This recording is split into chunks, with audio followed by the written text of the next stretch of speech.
One day series में T20 से भी ज्यादा हजीमत। न्यूजीलैंड ने वनडे सीरीज में पाकिस्तान को व्हाइट वॉश कर दिया। तीसरे और आखिरी वनडे में ग्रीन शर्ट्स को 43 रन से शिकस्त। 42 ओवर्स तक महदूद मैच में कौमी टीम को जीत के लिए 265 रन का हदफ मिला। इमाम उल हक तीसरे ओवर में फील्डर की गेंद लगने से रिटायर्ड हट हुए। दीगर बैटर्स ने मोहतात खेलते हुए विकेट बचाने की कोशिश की, मगर प्रेशर बढ़ने पर वक्फे से कैच थमाते रहे। अब्दुल्ला शफीक 33, बाबर आजम 50 और मोहम्मद रिजवान 37 रन बनाकर आउट। इमाम की जगह बैटिंग के लिए आने वाले उस्मान खान 12 रन ही बना पाए। सलमान आगा ने 11, फ़हीम अशरफ ने 3, तैयब ताहिर ने 33 रन बनाए। पूरी टीम 221 रन पर ढेर हो गई। कीवी टीम ने पहले खेलते हुए 8 विकेटों पर 264 रन बनाए। रिस मारियो 58 और मिचेल ब्रेसवेल 59 रन बनाकर टॉप स्कोरर रहे। आकिब जावेद के 4 शिकार, नसीम शाह 2, सुफियान और फ़हीम ने एक विकेट हासिल की। सीरीज 3-0 से मेज़बान टीम के नाम रही।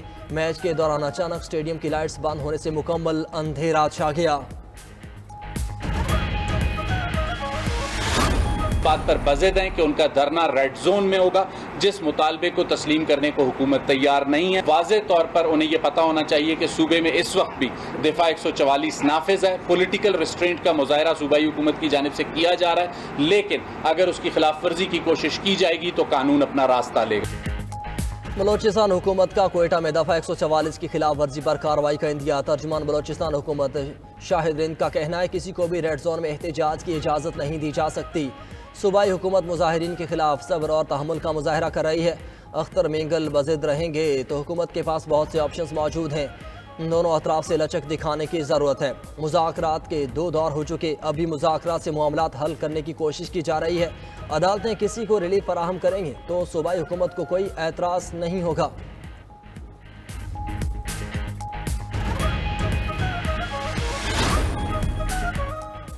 रियासत शरपसंदों से पूरी ताकत से निपटेगी। मुल्क दुश्मन अनासिर, सहूलतकारों और उनकी हौसला अफजाई करने वालों के खिलाफ कार्रवाई होगी। Army chief general Syed Asim Munir की जेर सदारत 268वीं कोर कमांडर्स कॉन्फ्रेंस में अहम फैसले। फोरम का हर कीमत पर बिला तफरीक दहशतगर्दी को ख़त्म करने के अज़म का इयादा। शुरका ने कहा बलोचिस्तान में कुछ अनासिर के मज़मूम सियासी मुफादात हैं, किसी को बलोचिस्तान का अमन तबाह करने की इजाज़त नहीं दी जाएगी। ISPR के मुताबिक army chief general Asim Munir ने कहा दहशतगर्दों और उनके सहूलतकारों के लिए पाकिस्तान में कोई जगह नहीं। दहशतगर्दी की माली मुआविनत की गैर कानूनी सरगर्मियां अंदरूनी तौर पर जुड़ी हैं। पाक फौज हुकूमत को दहशतगर्दों की माली आनत के खिलाफ सख्त इक़दामात में मुकम्मल ताउन फ्राहम करेगी। आर्मी चीफ ने बगैर किसी रुकावट नेशनल एक्शन प्लान के तेज निफाज की जरूरत पर भी जोर दिया। वज़ीर आला खैबर पख्तूनख्वा का एक बार फिर अफगानिस्तान से मुज़ाकरात करने का मुतालबा। अली अमीन गंडापुर ने कहा बानी PTI की हुकूमत में दहशतगर्दी खत्म हो चुकी थी, तवज्जो हटने से दहशतगर्दों को कदम जमाने में मदद मिली। मुल्क में जारी दहशतगर्दी का वाहिद हल मुज़ाकरात हैं। कई बार कह चुके अफगानिस्तान से मुज़ाकरात किए जाएं। TORs दिए हुए 3 माह हो गए, जवाब नहीं आया। वज़ीर आज़म और वफाकी वज़रा के बयानात अफसोसनाक हैं। वज़ीर आला खैबर पख्तूनख्वा का अफगान मुहाजिरीन को ज़बरदस्ती सूबे से ना निकालने का ऐलान। कहा KP हुकूमत किसी अफगान मुहाजिर को ज़बरदस्ती नहीं निकालेगी।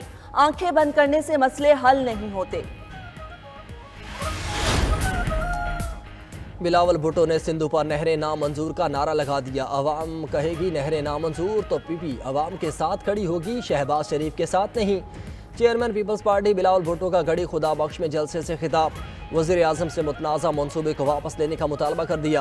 18 अप्रैल को हैदराबाद में पावर शो का ऐलान। बिलावल भुट्टो ने मजीद कहा कि पाकिस्तान के खिलाफ आलमी सतह पर साजिशें हो रही हैं। आवाम का खून बहाने वाले दरिंदों का मुकाबला करेंगे।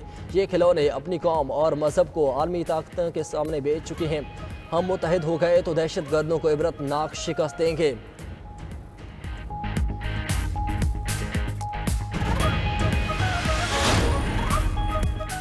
केनाल्स का मामला डॉक्यूमेंटेड है। सदर ममलकत ने दस्तखत किए हैं। जलसों में खड़े होकर बोलने से मसाइल का हल नहीं निकल सकता।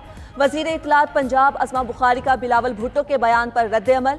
बोली पीपल्स पार्टी नहरों के मामले पर सिर्फ सियासत कर रही है। बिलावल भुट्टो को विफाक के साथ बैठकर बात करनी चाहिए। मजीद बोली अली अमीन गंडापुर की वजारत आला खतरे में है। उनके अपने वज़रा खुलेआम करप्शन के इल्ज़ामात लगा रहे हैं। इस फसादी पार्टी को मुल्क की तरक्की अच्छी नहीं लगी, मगर पाकिस्तान को आगे बढ़ाना है। ये खुशखबरियों का मौसम है। वज़ीर आज़म कुछ दिनों में एक और खुशखबरी सुनाएंगे। PTI में इख्तिलाफात संगीन हो गए। असद कैसर और वज़ीर आला गंडापुर आमने सामने। असद कैसर का मरकजी क़यादत से वज़ीर आला अली अमीन गंडापुर के बयान की मुकम्मल तहकीकात का मुतालबा कहा। अली अमीन गंडापुर के बयान पर बानी PTI का मौक़िफ़ सामने लाया जाए। वज़ीर आला ऐसी बातों से गुरेज करें और सूबे में बेहतर गवर्नेंस और बेगुनाह कारकुनान की रिहाई पर तवज्जो दें।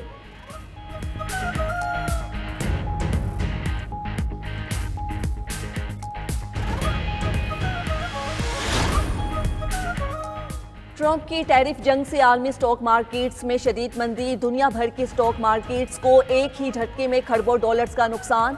अमरीकी, यूरोपीय और एशियाई स्टॉक मार्केट में कारोबारी हफ्ते के आखिरी रोज भी बदतरीन मंदी। अमरीकी स्टॉक मार्केट ट्रंप के टैरिफ मंसूबों के मनफी असरात से बाहर ना निकल सकी।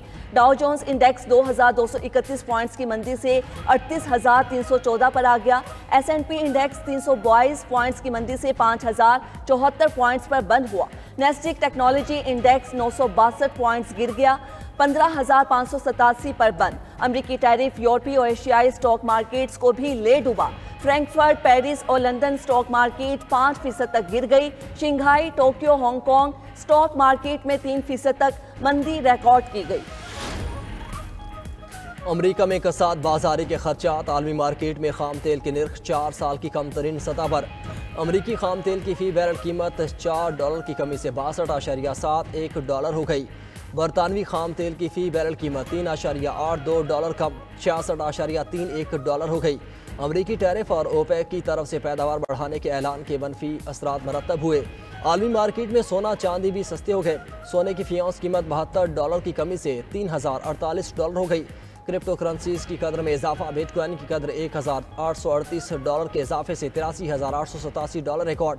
एथरीम की कदर $24 के इजाफे से $1,800 हो गई। सोलाना की कदर $7 के इजाफे से $122 रिकॉर्ड की गई। तिजारती जंग में चीन का जवाबी वार। अमरीकी मसनूआत पर भारी टैरिफ आयद कर दिया। 10 अप्रैल से अमरीकी एशिया पर 34% इजाफी टैरिफ लगाने का ऐलान। अमरीकी टैरिफ पर चीन ने अमरीका पर मुकदमा भी दायर कर दिया। चीन टैरिफ वॉर में अमरीका को वर्ल्ड ट्रेड ऑर्गेनाइजेशन में ले गया। चीनी वजारत तिजारत का कहना है कि WTO के तनाज़ात के तस्फिये के तरीक़ाकार के तहत मुकदमा दायर किया है। 11 अमरीकी कंपनीज को गैर मुअत्तबर इदारों की फहरिस्त में शामिल कर दिया। चीन ने 7 नायाब मादनियात के बरामदात पर भी सख्त पाबंदियां आयद कर दी। अमरीकी चिकन की दरामद पर भी पाबंदी आयद। उधर अमरीकी सदर का भी चीन की जानिब से अमरीकी मसनूआत पर टैरिफ आयद करने के ऐलान पर रद्द-ए-अमल।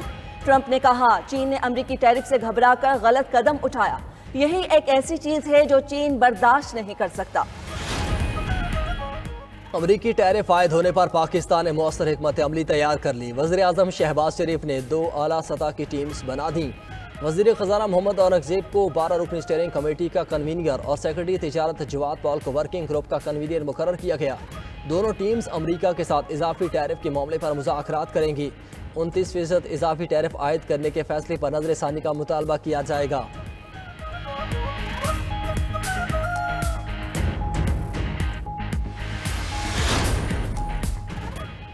IMF की मदद से आइंदा बजट की तैयारी। आलमी मालियाती फंड की टीम पाकिस्तान में मौजूद। टीम एक हफ्ता क़याम के दौरान तमाम मामलात पर बातचीत करेगी। इदारों की इस्लाहाती इस्तेदादे कार पर भी तबादला ख्याल होगा। अखराजात में कमी और दीगर तरक्याती अखराजात के बजट का जायजा लिया जाएगा।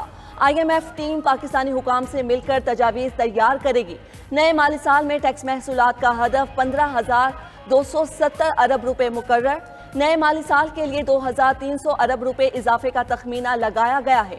आइंदा माली साल का विफाकी बजट जून के पहले हफ्ते में पेश किया जाएगा।